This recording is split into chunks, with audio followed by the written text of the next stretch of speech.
چھوڑ دیا۔ گویا یہ وہ وقت تھا جب پاکستان بنگلہ دیش اس سے قبل اکٹھا تھا، لیکن پاکستان اور بنگلہ دیش کی علیحدگی جو ہے وہ نور الامین کے لیے یہ آپ یوں سمجھ لیں کہ بڑا دل خراش واقعہ تھا، جس کی وجہ سے انہوں نے اس عہدے سے استعفیٰ دے دیا اور یہ تقریباً 2 ماہ سے بھی کم کے وزیر اعظم رہی۔ اس کے بعد آتے ہیں ذوالفقار علی بھٹو، جن کا تعلق پاکستان پیپل پارٹی سے ہے۔ 14 اگست 1973 کو آپ نے اقتدار سنبھالا۔ 5 جولائی 1977 کو ان کی حکومت کا تختہ الٹ دیا گیا، بعد ازاں ان کو جیل بھیجا گیا اور پھانسی بھی دے دی گئی۔ ان کی حکومت کا دور جو ہے وہ تقریباً 3 سال اور 11 ماہ پر مشتمل ہے۔ اس کے بعد آتے تھے 1985 سے لے کر 1990 تک۔ محمد خان جنیجو مارچ 1985 میں وزیر اعظم بنے اور انہوں نے 29 مئی 1988 کو فوجی سربراہ ضیاء الحق نے برطرف کیا اور اس وقت صدر بھی تھے۔ وہ 3 سال اور 2 ماہ وزیر اعظم کے عہدے پر فائز رہے۔ آپ یوں کہہ سکتے ہیں کہ یہ جنرل ضیاء کا دوسرا یہ مارشل لاء تھا۔ اس سے پہلے بھی مارشل لاء 57 میں ہم نے پڑھا تھا اور 85 میں یہ دوسرا مارشل لاء لگا۔ مقتول وزیر اعظم ذوالفقار علی بھٹو کی بیٹی جو کہ آپ سب جانتے ہیں بے نظیر بھٹو اور مسلم دنیا کی پہلی خاتون رہنما بے نظیر بھٹو نے وزارت عظمیٰ کا عہدہ دسمبر 1988 کو سنبھالا اور ان کی حکومت کو صدر نے کرپشن کے الزامات میں 6 اگست 1990 میں برطرف کیا۔ ان کی حکومت تقریباً 1 سال اور 8 ماہ رہی۔ یہ ایک تحریک باقاعدہ چلائی گئی تھی نون لیگ کی طرف سے، جس میں انہوں نے 58B کے تحت ان کو تختہ سے ہٹایا تھا اور وزارت عظمیٰ چھوڑنے پر ان کو مجبور کیا گیا۔ اس میں یہ بھی ایک مسئلہ تھا کہ جو میاں محمد نواز شریف اور کے پاس جو ہے وہ اسلام آباد کی حکومت تھی اور صوبائی ان کے پاس تھی اور دوسری جو ضلعی حکومت تھی وہ ان کے پاس تھی، اور ظاہری بات ہے اگر فنڈ کی بات کی جائے تو فنڈ کے حوالے سے پھر انہوں نے بہت زیادہ تنگ کیا، جس کی وجہ سے پھر وہ آگے نہ چل سکی۔ انہوں نے بامر مجبوری آپ یوں سمجھ لیں کہ انہیں استعفیٰ دینا پڑا۔ اس کے بعد اسٹیبلشمنٹ کے ساتھ یا دوسری جماعتوں کے ساتھ معاہدہ کرنے کے بعد میاں محمد نواز شریف نے 6 نومبر 1990 کو اقتدار سنبھالا تھا اور ان کی حکومت بھی کرپشن کے الزامات کے تحت 18 اپریل 1993 کو صدر نے برطرف کی تھی اور ان کی دور حکومت تقریباً 2 سال اور 7 ماہ تھی۔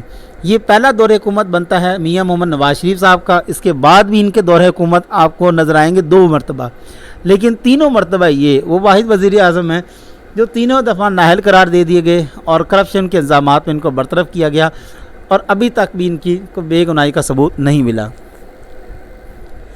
پھر بے نظیر بھٹو نے 19 اکتوبر 1993 میں دوسری مرتبہ اقتدار سنبھالا اور 5 نومبر 1996 کو صدر نے ایک مرتبہ پھر ان کی حکومت کو برطرف کر دیا۔ دوسری مرتبہ بے نظیر بھٹو 3 سال سے زائد عرصہ تک وزیر اعظم کی سیٹ پر رہیں اور تیسری دفعہ وہ آئیں اور ان کی امیدیں بہت زیادہ تھیں وزارت عظمیٰ پہ، لیکن ان کو شہید کر دیا گیا۔ پھر نواز شریف آتے ہیں جو کہ 17 جو کہ جن کا تعلق نون لیگ سے ہے، بے نظیر کا تعلق پاکستان پیپل پارٹی سے تھا۔ تو اس کے بعد پھر نواز شریف 17 فروری 1957 کو دوسری مرتبہ اقتدار میں آئے اور 12 اکتوبر 1999 کو فوجی بغاوت کے ذریعے ان کی حکومت کو ختم کر دیا گیا۔ پاکستان کی تاریخ میں تیسری مرتبہ یہ مارشل لاء لگا اور وہ 2 سال اور 8 ماہ تک وزیر اعظم رہے۔ اور دوسرا یہ جو مارشل لاء تھا یہ آپ کے سامنے یہ شاید اگر آپ کو یاد ہو تو یہ یحییٰ کا اور پرویز مشرف کا یہ دور اب ان دونوں کا شروع ہو جاتا ہے۔ 2002 سے لے کر 2022 تک میر ظفر اللہ خان جمالی جو کہ نومبر 2002 میں فوجی حکمران پرویز مشرف کے دور میں وزیر اعظم منتخب ہوئے اور انہوں نے 26 جون 2004 میں فوج سے اختلاف کے بعد استعفیٰ خود بخود دیا اور ان کی مدت تقریباً 1 سال اور 7 ماہ مدت رہی وزارت عظمیٰ کی۔ اس کے بعد آتے ہیں یسر رضا گیلانی، ان کا تعلق بھی پاکستان پیپل پارٹی سے ہے جو کہ 25 مارچ 2008 کو وزارت عظمیٰ پر وراجمان ہوئے اور 2012 میں سپریم کورٹ نے توہین عدالت کے الزام میں ان کو نااہل قرار دے دیا اور ان کا دور حکومت تقریباً 4 سال اور 1 ماہ رہا۔ یہ بھی لیاقت علی خان سے کم مدت ہے کیونکہ لیاقت علی خان صاحب کی 4 سال اور 2 ماہ کی مدت ہے تقریباً وزارت عظمیٰ کی۔ اس کے بعد آخری دفعہ یعنی کہ تیسری دفعہ نواز شریف تقریباً